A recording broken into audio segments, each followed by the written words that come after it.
Welcome friends. इस video में east India company और बंगाल के नवाब से संबंधित इंपॉर्टेंट शॉर्ट नोट्स डिस्कस करेंगे जो आपके आगे आने वाले सभी एग्जाम के लिए वेरी इंपॉर्टेंट होंगे। ये वीडियो नंबर आपकी 3 है। इसका पहले 2 वीडियो अपलोड हो चुका है। जो नहीं देखे जाके देख लीजिएगा, प्ले लिस्ट में वीडियो आपको मिल जाएंगे। और अगर इसका आप लोग PDF डाउनलोड करना चाहते हैं तो टेलीग्राम ग्रुप ज्वाइन कर लीजिएगा, जिसका लिंक आपको डिस्क्रिप्शन में दिया गया है। आइए देखते हैं पहला पॉइंट है कि मुगल सम्राट द्वारा स्वतंत्र रूप से नियुक्त, वेरी वेरी इंपॉर्टेंट पॉइंट है कि मुगल सम्राट द्वारा जो है स्वतंत्र रूप से नियुक्त बंगाल का अंतिम गवर्नर जनरल कौन था? तो मुर्शिद कुली खां था। कौन था? मुर्शिद कुली खां था। और मुर्शिद कुली खां का जो कार्यकाल है 1717 से 1727 ईस्वी तक इसका कार्यकाल था।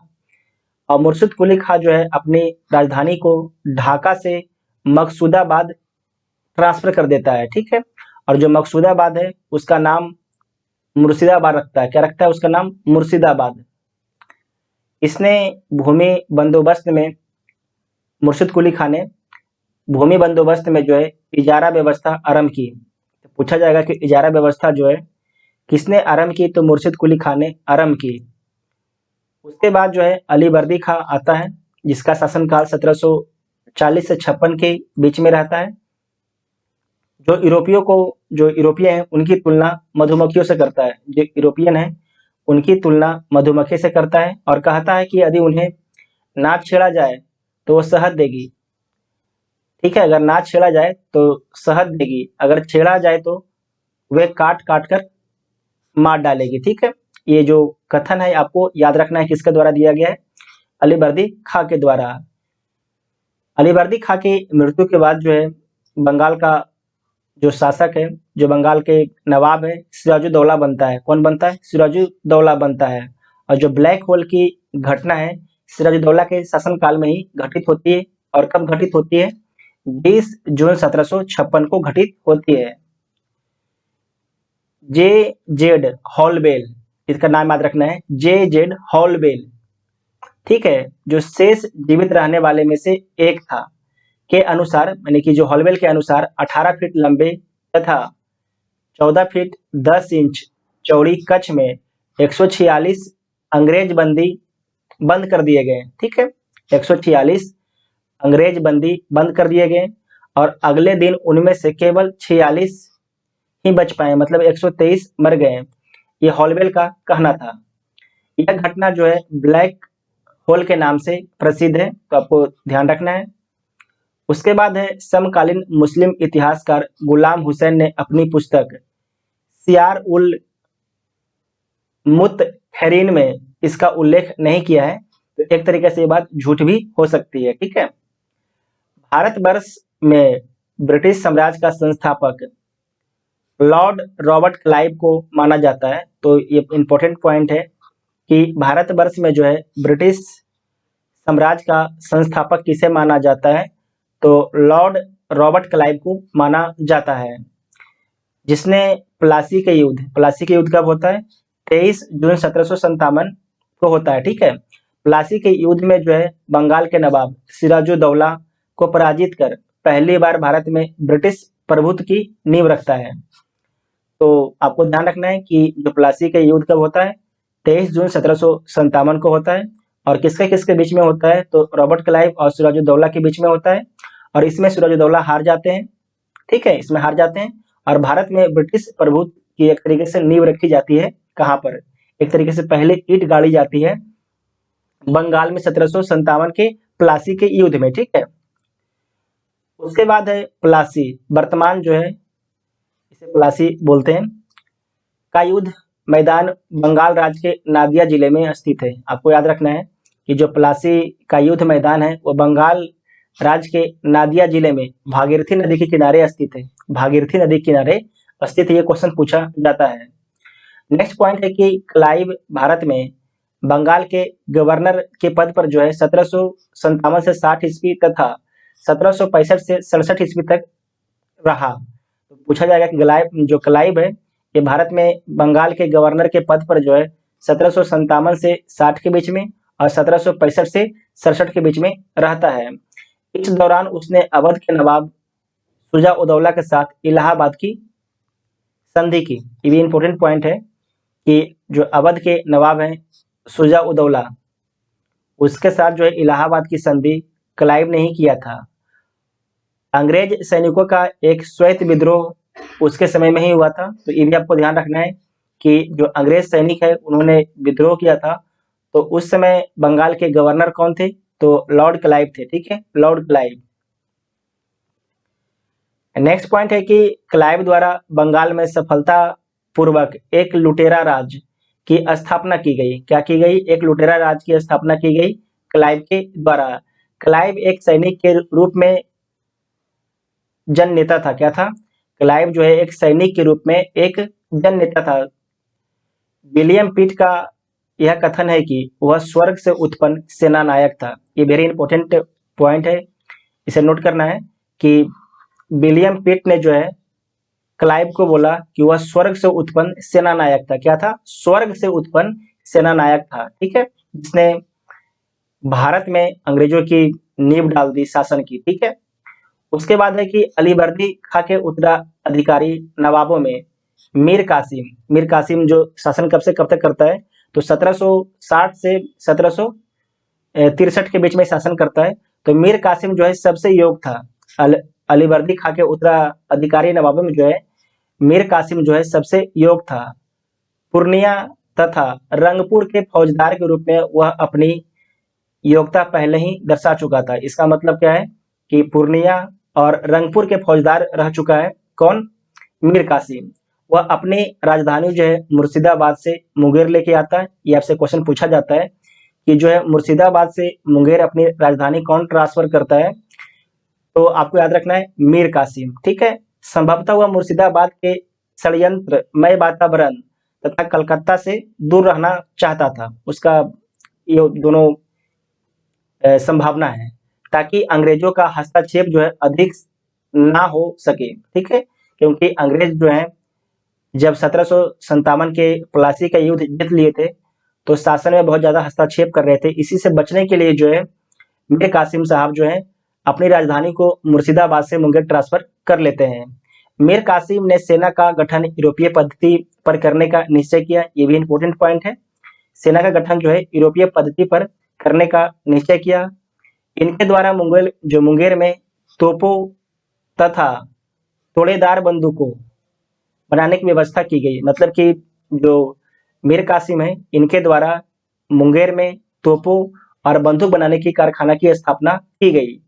इसके अतिरिक्त मीर कासिम जो है राज्य की आर्थिक स्थिति को सुधारने के लिए प्रयत्नशील थे, क्योंकि उस समय राज्य की स्थिति बहुत ज्यादा दयनीय हो गई थी, क्योंकि अंग्रेजों ने बहुत ज्यादा तबाही मचा रखी थी बंगाल में। जिन अधिकारियों ने गबन किया था उन पर बड़े बड़े जुर्माने लगाए गए। कुछ नए कर भी उसने लगाए हैं। उसने जो है कुछ नए कर भी लगाया और जो कर्मचारी सरकारी कर्मचारी भ्रष्ट था उस पर जुर्माना भी लगाए गए। उसके बाद 22 अक्टूबर 1764 को जो है अंग्रेजों ने मीर कासिम, अवध के नवाब शुजा-उद-दौला तथा दिल्ली के मुगल सम्राट शाह आलम द्वितीय की सम्मिलित सेना को बक्सर के युद्ध में पराजित किया गया। ये वेरी इंपॉर्टेंट पॉइंट है। यहाँ पर आपको ध्यान रखना है कि बक्सर का जो युद्ध कब होता है? तो 22 अक्टूबर 1764 को बक्सर का युद्ध होता है। और किसके किसके बीच में होता है? तो अंग्रेज और मीर कासिम, अवध के नवाब शुजा-उद-दौला, दिल्ली के मुगल सम्राट, आपको ध्यान रखना दिल्ली के मुगल सम्राट शाह आलम द्वितीय की सम्मिलित सेना को जो है बक्सर के युद्ध में जो है अंग्रेजों द्वारा पराजित कर दिया जाता है। और उस समय आपसे एग्जाम में पूछा जाएगा कि जो बक्सर का युद्ध हुआ उसमें अंग्रेज की कमान कौन संभाल रहे थे? तो आपको ध्यान रखना है हेक्टर मुनरो, इनका नाम याद रखना है कि युद्ध में जो है अंग्रेजों की कमान जो है मेजर हेक्टर मुनरो के हाथों में थी। जो मेजर मुनरो है उनके हाथों में थी। वेरी इंपॉर्टेंट पॉइंट है। इस युद्ध के समय बेंसी टाट बंगाल का गवर्नर था। ये इंपॉर्टेंट पॉइंट है। जब आपके बक्सर का युद्ध हुआ तो उस समय बंगाल का गवर्नर कौन थे? बेंसी टाट। इस युद्ध के परिणाम ने प्लासी के निर्णयों पर मुहर लगा दी। जो प्लासी में एक जो युद्ध हुआ था वो एक तरीके से षड्यंत्र था, क्योंकि जो सिराजुद्दौला थे उनके जो बहुत से सेना नायक थे वो अंग्रेजों से मिल गए थे, ठीक है, जिसके कारण वहां पर युद्ध हुआ नहीं था। तो लेकिन जो 1764 का बक्सर का युद्ध हुआ, यहाँ पर एक तरीके से जो आपके हैं प्लासी, सॉरी, जो सिराजुद्दौला उस समय क्या थे, 1757 में सिराजुद्दौला थे, ठीक है, सिराजुद्दौला, ठीक है। 1764 में कौन है, मीर कासिम एक साइड है, और अवध का नवाब और आपके मुगल शासक, ठीक है, मुगल शासक शाह आलम द्वितीय, ये तीनों मिल के तीनों एक साइड, और एक साइड आपके अंग्रेज, ठीक है। अंग्रेज की तरफ से नेतृत्व कौन कर रहे थे, हेक्टर मुनरो। तो यहाँ पर वास्तविक लड़ाई होती है, जिसमें क्या होता है कि ये तीनों हार जाते हैं और अंग्रेज यहाँ पर विजयी हो जाती है। इसका अर्थ है कि जो प्लासी में एक तरीके से षड्यंत्र था, तो अब जो है, लेकिन बक्सर में षड्यंत्र नहीं हुआ, यहाँ पर वास्तव में युद्ध लड़ा गया। इसीलिए बोला जा रहा है कि प्लासी के निर्णयों पर मुहर लगा दी बक्सर का युद्ध। भारत में अब अंग्रेजों को चुनौती देने वाला कोई दूसरा नहीं था।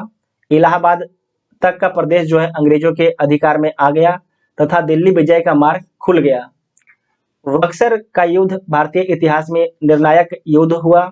बक्सर के युद्ध के समय बंगाल का नवाब, याद रखना है, बंगाल का नवाब जो है मीर जाफर था।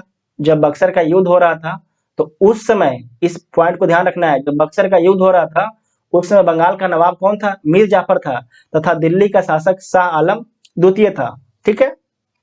अब नेक्स्ट पॉइंट आपको ध्यान रखना है कि इलाहाबाद की संधि कब होता है। तो जो इलाहाबाद की संधि है अगस्त 1765 ईस्वी में होता है।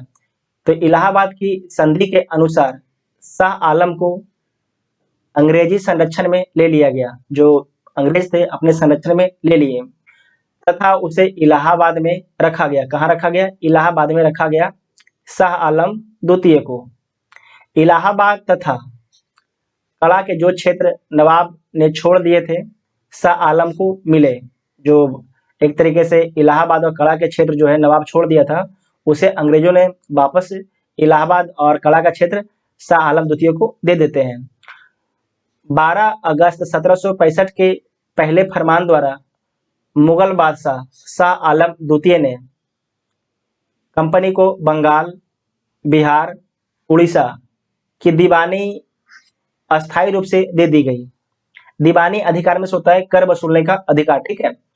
तो जो 12 अगस्त 1765 के अपने फरमान द्वारा जो है मुगल बादशाह शाह आलम द्वितीय ने अपने पहले एक तरीके से फरमान में कंपनी को बंगाल, बिहार, उड़ीसा के दीवानी अस्थायी रूप से दे दी गई, जिसके बदले में कंपनी द्वारा सम्राट को 26 लाख रुपये दिया जाना था, ठीक है, तथा निजामत व्यय के लिए कंपनी को 53 लाख रुपये देना था।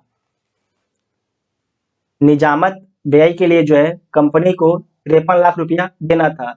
इस समय Robert Clive east India company का बंगाल का गवर्नर था, ऊपर आप देख चुके हैं। और इसी समय बंगाल में जो है द्वैध शासन की शुरुआत हुई। कंपनी ने दीवानी कार्य के लिए 2 उप दीवान, बंगाल के लिए मोहम्मद रजा खान तथा बिहार के लिए राजा सिताबरा, ये दोनों नाम याद रखिएगा, बहुत एग्जाम में पूछा जाता है, की नियुक्ति की गई। शाह आलम द्वितीय का संपूर्ण जीवन आपदाओं से ग्रस्त रहा तथा उसे अंधा कर दिया गया। शाह आलम द्वितीय के समय में 1803 ईस्वी में दिल्ली पर अंग्रेजों का अधिकार हो गया। तो दिल्ली पर अंग्रेजों का अधिकार कब हो जाता है, तो शाह आलम द्वितीय के समय ही 1803 ईस्वी में जो है दिल्ली पर अंग्रेजों का अधिकार हो गया। और शाह आलम द्वितीय तथा उसके 2 उत्तराधिकारी अकबर द्वितीय का जो कार्यकाल होता है 1806 से 37 के बीच में रहता है, और बहादुर शाह द्वितीय 1837 से 57 ईस्ट इंडिया कंपनी के पेंशन भोगी मात्र बनकर रह गए थे। मात्र जो है ये दोनों सिर्फ पेंशन भोगी मात्र बनके रह गए थे, शासन से कोई मतलब इनको था भी नहीं। 1765 ईस्वी में अंग्रेजों द्वारा जो है सिलहट की दीवानी प्राप्त की गई। वेरी इंपॉर्टेंट पॉइंट है, सिलहट की दीवानी प्राप्त की गई तथा बर्मा युद्ध के बाद अस्काट द्वारा सिलहट को जयंतिया तथा गारो पहाड़ी क्षेत्रों से जोड़ने के लिए सड़कों का निर्माण किया जाने लगा, जिसके विरोध स्वरूप इन पहाड़ियों पर रहने वाले खासी जनजातियों के लोगों ने अपने नेता तीरथ सिंह के नेतृत्व में विद्रोह कर दिया। और नेक्स्ट पॉइंट है कि के.एम. पन्नीकर ने कहा कि 1765 से 1772 ईस्वी तक कंपनी ने बंगाल में डाकुओं का राज स्थापित कर दिया। ठीक है, 1765 से 1772 ईस्वी तक जो है कंपनी ने बंगाल में डाकुओं का राज स्थापित कर दिया था। इस वीडियो में जितना भी इंपॉर्टेंट पॉइंट था ईस्ट इंडिया कंपनी और बंगाल के नवाब से संबंधित सारे को हम लोगों ने कवर कर लिया। जो पॉइंट अगर बच गया वो सारे पॉइंट आपके क्वेश्चन में कवर हो जाएंगे। ठीक है, तो आप लोग क्वेश्चन वाला भी वीडियो जरूर देखिएगा। Thank you.